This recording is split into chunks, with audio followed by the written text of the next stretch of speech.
Here we have a quick update for you on some models that I'm doing. I'm at the basing stage here on one of these Monsterpocalypse miniatures, kindly passed on to me by a friend Matt from the Grunts forums. He's given me 4 of these models which I'm going to base up and paint up. I'm going to airbrush them actually once they're all done. Just give you an overview that I'm using the metal bases again.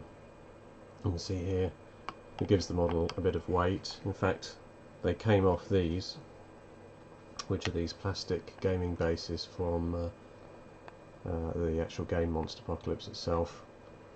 This one here, I don't know if it's this one actually, but it's called an Ultra Racodon. In fact, that might be this other little chap here, which is doesn't have the wings like this one does.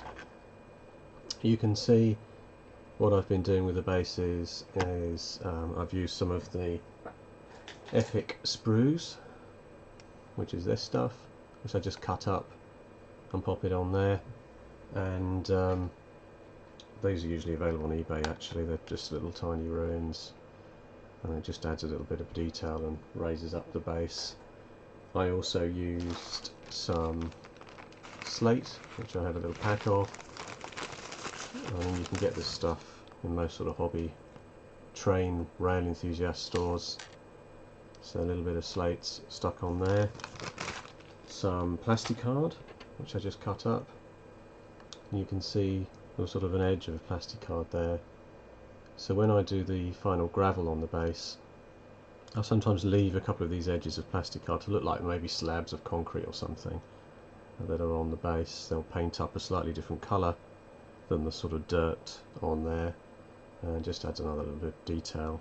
And it's very simple to do because you just cut out a couple of pieces of these. In fact, I use scissors to cut the plasticard that comes in big large sheets like this.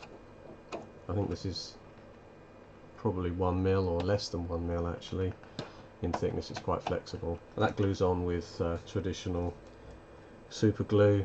I'm just using the Loctite super glue to drop on and glue these guys on.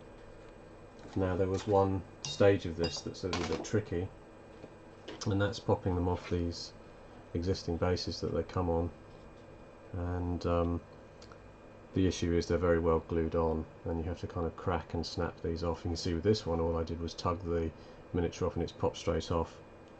What that resulted in, because I wasn't being too fussy, I was pretty quick in hacking them off. Some of them they lost their toes and I had to sort of glue the foot back together. But when they're all brushed up, airbrushed up, that's going to look fine. You won't see the fact that they've lost a couple of chips off their toes or anything. In fact, this one, you can't see it very well, but on the front foot it still has some of the plastic from the base underneath, and I just trimmed around it because it just literally wouldn't come off. It was glued so well onto it. Now these guys from the Monsterpocalypse range they're sort of ultra mode of the model, because in the game itself you get 2 different phases. You can go into sort of ultra mode, and to differentiate them in the game you then switch the model out with this clear version. Now I'm obviously going to base spray this with my usual Tamiya grey, and then I'm going to airbrush it up in various browns or different greens and hues to give it a monster look. So it's not going to be a clear figure obviously when it's done, that's just what it happens to look like. Now I'm going to be using it for possibly 15mm and 6mm gaming, so I think they'll cross over quite well. So here's a 15mm model, and you can see that they look like quite big beasts for a 15mm guy. And also, if you have a look at a 6mm tank up against these, they then look even bigger and more interesting again, and I think they'll work quite well for the whole 15mm. So here's a kind of an epic, in fact I did have a painted one of those as well to hand. Oh, sorry about the wobbling. So an epic dreadnought, try and clear some of this junk out of the way, and you can see the size up against them. Could be an interesting battle, couldn't it, in a 6mm? The whole fad at the moment with the Pacific Rim movie giving interest again out for those fans of Battletech and other sort of large robot fighting games, and these look like quite interesting miniatures to reuse really in any game system that you're interested in. So I'll clear some of those away. Right, other bits and pieces on the base. I just had some old Gundam hands from a miniature that all the parts went missing many years ago, so I just had the hand left. I glued that on there. In fact, I had another hand from another one of those Gundam sort of sets there, and I just glued it on the side of this one as well. You can see on this one I've also put some other bits and pieces, little plastic disc that was on there as well. Just again, I'll just paint that up rusting, like a bit more interest on the base. So there we have, basically I've got two of this one, and then which I've based up. One of those is going back to matte once it's all painted, and two of the one with the wings. And again, I'll be sending one of those back to matte once they're all airbrushed up.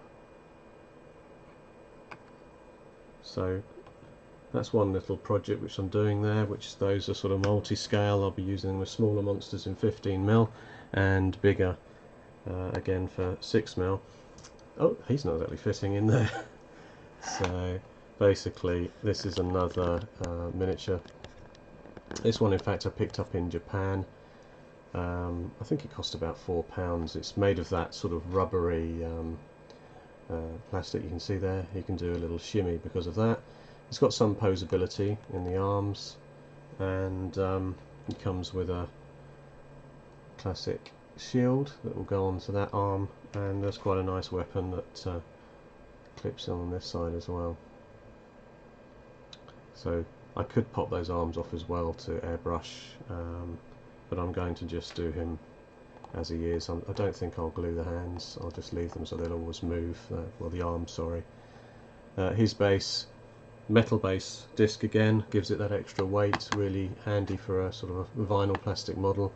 His feet glued on there really nicely with some super glue, and you can see this is the state of the base before I do the gravel, which you can see on this one here.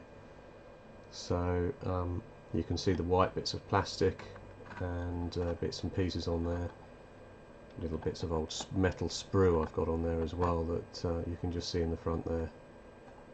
Oh, and I also put an old vehicle, a Ground Zero Games vehicle in there. It's a 6mm one, but it'll be fine again if I use this miniature in 15mm too. So just to give you a view on its scaling, I've got a couple of nice models here which I'll pop on to just give you an idea in terms of tank size, and I'll bring that out a bit further so you can see it. So there you go, you've got quite a nice target for some tanks here in terms of sizing if you're using that in a 6mm game.